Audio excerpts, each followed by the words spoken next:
Welcome friends. प्रिय विद्यार्थियों, आपका स्वागत है बी पाठ प्रथम की इस कक्षा में। इससे पूर्व के वीडियो लेक्चर में मैं आपको भक्ति आंदोलन और उससे संबंधित संतों के बारे में बता रहा था। हमने पहले ये जाना कि प्राचीन काल में किस प्रकार दक्षिण भारत में नैनार और आलावार संतों ने भक्ति की अलग जगाई। उसके बाद जो है आदि शंकराचार्य जो दक्षिण भारत से थे, उन्होंने अद्वैतवाद का सिद्धांत दिया और उसी प्रकार दक्षिण भारत के कुछ और संत भी हमने पढ़े। उसके बाद उत्तर भारत में ये भक्ति आंदोलन की जो ज्वाला या दीपक जिसको प्रज्वलित किया वो रामानंद थे। और रामानंद अपने पीछे एक बहुत बड़ा शिष्य समुदाय छोड़कर गए। उनमें से एक कबीर के बारे में कल हम या पिछले वीडियो लेक्चर में हम कबीर के बारे में हमने जाना। तो कबीर एक निर्गुण भक्ति के उपासक हैं। गुरु की महिमा पर बल देते हैं। समस्त कर्मकांडों का, चाहे वो इस्लाम में हो चाहे हिंदू धर्म में हो, उसका विरोध करते हैं। मूर्ति पूजा का विरोध करते हैं। तो उसके उन्होंने एक अलग तरह का भक्ति की भावना का प्रचार किया। आज हम जो है मीरा के बारे में थोड़ा जानेंगे कि, और ये इसलिए भी इंटरेस्टिंग हो जाता है क्योंकि राजस्थान में जिन भक्ति आंदोलन के संतों का नाम आता है उसमें मीरा सबसे ऊपर है। और केवल राजस्थान में ही नहीं बल्कि पूरे ही भारत में मीरा को भक्त शिरोमणि कहा जाता है। और पूरे भक्ति आंदोलन में कुछ चुनिंदा महिलाएं ही हमें इसमें देखने को मिलती है जिन्होंने भक्ति के क्षेत्र में इतना नाम कमाया। उसमें सर्वोपरि जो है मीरा का नाम आता है। कबीर के जन्म और उनके परिवार के बारे में ज्यादा जानकारी नहीं है, लेकिन मीरा के परिवार के बारे में समस्त जानकारी मौजूद है। जोधपुर के राठौड़ राजवंश में दूधो जी जो मेड़तिया राठौड़ थे, उनके चौथे मेड़तिया राठौड़ जो मेड़ता से संबंधित थे, इसलिए उनको मेड़तिया कहा गया। उससे उसके चौथे वंशज रतन सिंह की इकलौती पुत्री मीराबाई थी। बहुत से विद्वानों ने उसके नाम और उसकी उत्पत्ति पर भी सवाल उठाए, लेकिन मीरा जो है वो शुद्ध भारतीय नाम ही था। वो कोई इस्लाम से या दूसरे किसी से प्रेरित नहीं था। उसका जन्म जो है मेड़ता के पास एक कुड़की गांव है, वहां उनका 1499 ईस्वी में जन्म हुआ था। और बाल्यकाल में ही उसकी मां का निधन हो गया और उसके जो दादा हैं उन्होंने ही उसका लालन पालन किया। एक बार मोहल्ले में गुजर रही बारात को देखकर मीरा ने पूछा कि ये घोड़े पर बैठा हुआ व्यक्ति कौन है। तो उसको उत्तर ये मिला कि ये दूल्हा है। तो उसने तुरंत ही दूसरा सवाल किया कि मेरा दूल्हा कौन है।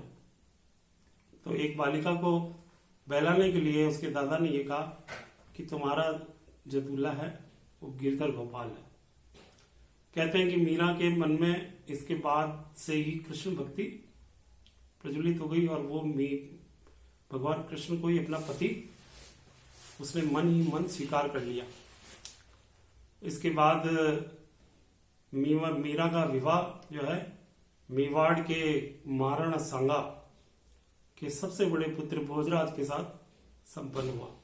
उस समय में विवाह भी जो है अल्पकाल में ही हो जाते थे, कम उम्र में ही विवाह कर दिए जाते थे। तो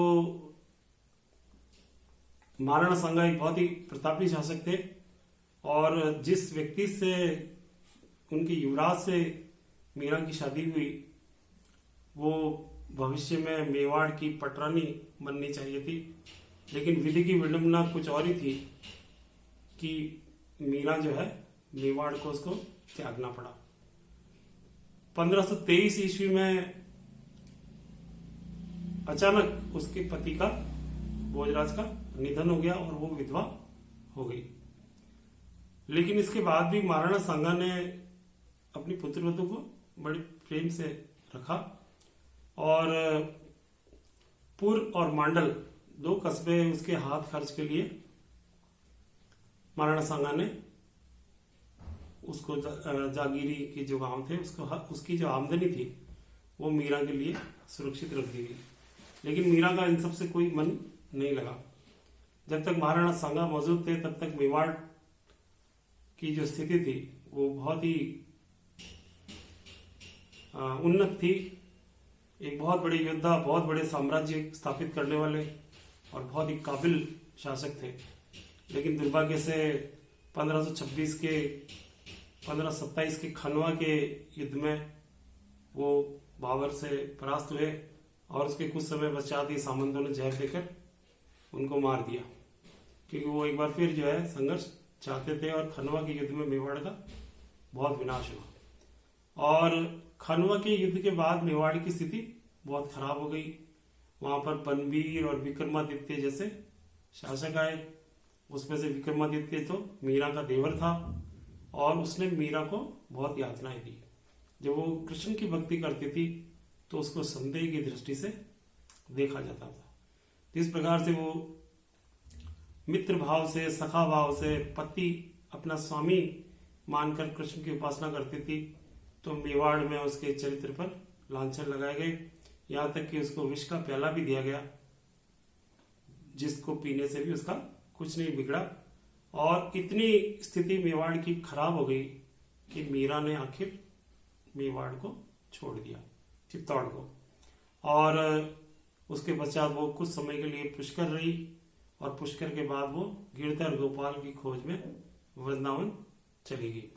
वृंदावन में उसका अनेक साधु संतों से संपर्क हुआ, लेकिन किसी से भी उसकी पटरी नहीं बैठी। किसी ने उसको अपना शिष्य नहीं बनाया, क्योंकि वो एक महिला थी और वो महिला साध्वी थी, इसलिए उसको वो अपनी मंडली में स्वीकार नहीं करना चाहते थे। लेकिन मीरा ने इन सब की परवाह नहीं की और जब उसको वृंदावन और मथुरा में जब पता चला कि यहाँ से भी छोड़कर कृष्ण द्वारिका चले गए, तो वो द्वारिका चली गई और वहीं पर ही भगवान कृष्ण की मूर्ति के समक्ष नृत्य करते हुए और भजन करते हुए उसका निधन हुआ। ऐसा कहा जाता है कि उसकी आत्मा वहीं पर ही भगवान कृष्ण में विलीन हो गई।